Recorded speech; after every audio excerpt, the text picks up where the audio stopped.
आज का पहला एमसीक्यू। वीडियो को अंत तक देखना, बहुत ही इन्फॉर्मेटिव होगी। ये सारे प्रीवियस ईयर के क्वेश्चंस हैं। निम्नलिखित कथनों पर विचार कीजिए। शरावती नदी जोग जलप्रपात का निर्माण करती है। हाँ, करती है। ब्राह्मणी नदी कोशी और शंख नदियों के संगम से बनती है। नहीं। ताम्रपर्णी नदी तमिलनाडु के तिरुनेलवेली जिले में है। हाँ, सही है। तो क्वेश्चन पूछा गया है, उपर्युक्त में से कितने कथन सही हैं? तो 2 कथन सही हैं। आइए इसके बारे में जान भी लेते हैं। शरावती जो है वो भारत की एक नदी है जो पूरी तरह से कर्नाटक राज्य के अंदर शुरू होती है और बहती है। नंदी होल, हरिद्रावती, माविना होल, हिलकुंजी, येन होल, हरली होल और नागोडी होल नदी इसकी प्रमुख सहायक नदियां हैं। धारवाड़ प्रणाली और प्रायद्वीपीय नीस शरावती नदी की घाटी में पाए जाने वाली 2 प्रमुख चट्टान के समूह हैं।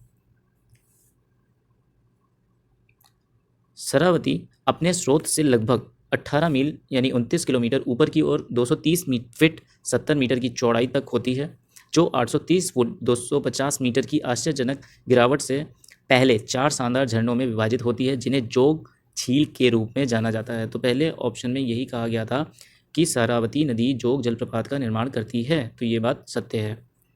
अगला है ब्राह्मणी नदी। ब्राह्मणी पूर्वी भारत के उड़ीसा राज्य में एक प्रमुख मौसमी नदी है। ब्राह्मणी का निर्माण शंख और दक्षिण कोयल नदियों के संगम से हुआ है। बैतरणी नदी के साथ मिलकर यह धामरा में बंगाल की खाड़ी में मिलने से पहले एक बड़ा डेल्टा बनाती है। फिर आते हैं तामिर बरणी या ताम्रपर्णी नदी, राज्य की सबसे छोटी नदी यानी तमिलनाडु में।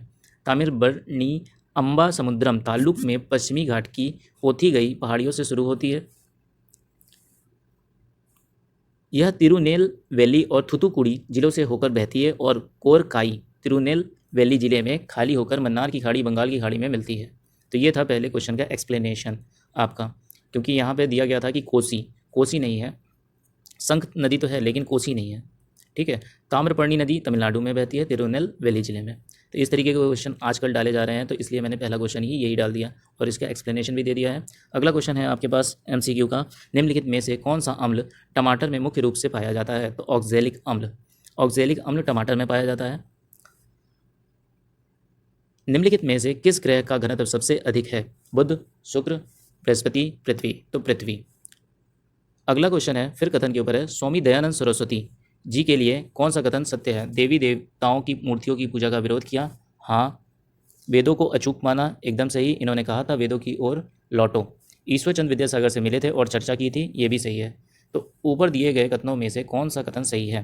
पहला, दूसरा और तीसरा, दूसरा तीसरा, पहला तीसरा और पहला और दूसरा। तो पहला, दूसरा, तीसरा तीनों ही कथन सही हैं। इन्होंने सत्यार्थ प्रकाश नामक पत्रिका भी लिखी थी।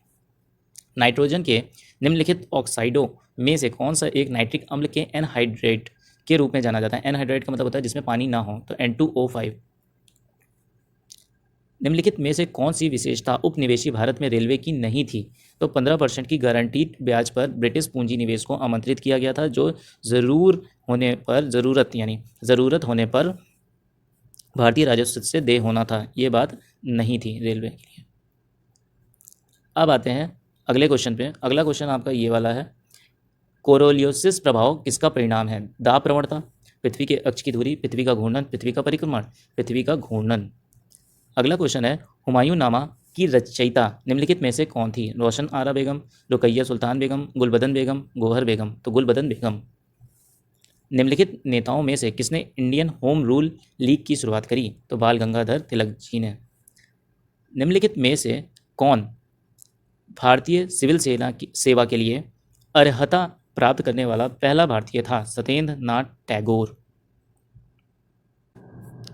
अब देखिए, कुछ चीज़ें आपको ये जाननी है कि अम्ल के कुछ प्राकृतिक स्रोत, यहाँ से भी आपको क्वेश्चन पूछे जाते हैं। सिरका में पाया जाता है एसिटिक अम्ल। नारंगी साइट्रिक अम्ल। इमली टार्टरिक अम्ल। टमाटर बता ही दिया ऑक्जेलिक अम्ल। दही लैक्टिक अम्ल। नींबू साइट्रिक अम्ल। चींटी के डंक से मेथेनॉइक अम्ल। बिच्छू का डंक मेथेनॉइक अम्ल।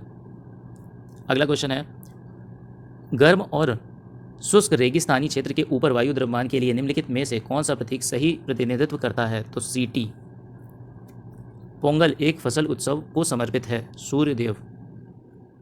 बुद्ध ने अपना पहला उपदेश सारनाथ में अपने 5 शिष्यों को दिया था, जिसे कहा जाता है धर्म चक्र परिवर्तन। भारत के संविधान का अनुच्छेद 315 किससे संबंधित है? UPSC और SPSC की स्थापना।